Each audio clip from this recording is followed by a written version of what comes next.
كتير بيقول لي عايز يبقى زي كريستيانو وميسي. الموضوع بسيط جدا، هتعمل 3 حاجات عشان تبقى زي كريستيانو وميسي. رقم 1 لازم تتمرن بانتظام. رقم 2 لازم تنام كويس. رقم 3 لازم تنزل على اقرب فرع في البيت الرياضي وتشتري لك جزمه كوره. كل اللي في خيالك من جزم الكوره موجوده في البيت الرياضي. هتلاقي كل الملابس الرياضيه، كل الادوات الرياضيه، وكل جزم الكوره. الجزمه اللي انت مش هتلاقيها ما هتلاقيها هنا موجوده.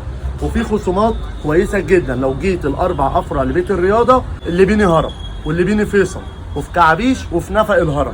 هتيجي وهتقول له انا جاي تبع الكابتن محمد مجدي، هيعمل لك خصومات جامده جدا وباسعار مش هتلاقيها في اي مكان. طبعا كل الشباب دلوقتي بتطلب الجزمه الارزوم، في جزمه ترند السنه دي مكسره الدنيا، بس عندنا احنا مختلفه خالص. انا مش هقول لك بقى السعر 2000 ونص و2300 و1800 زي الناس ما بتبيع يعني بره. اقل من كمان ده اقل من كده بكتير خالص. بص حضرتك التفاصيل بتاع الجزمه متخيطه تحت الفرش، تمام.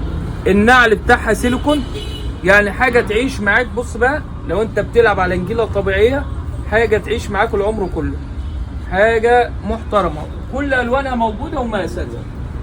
انت طربقتها على الاخر وهي زي ما هي يعني.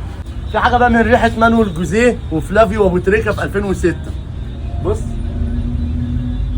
انا عايز خصم جامد قوي على التيشيرت ده يا باشا. اي حد هيشرفنا ويجي يقول ان هو تبع الكابتن محمد، خصم كبير جدا ان شاء الله باذن الله. يعني اتمنى ان يكون في خصم كويس للتيشيرت ده اكيد طبعا، عشان بيفكرنا بذكريات حلوه.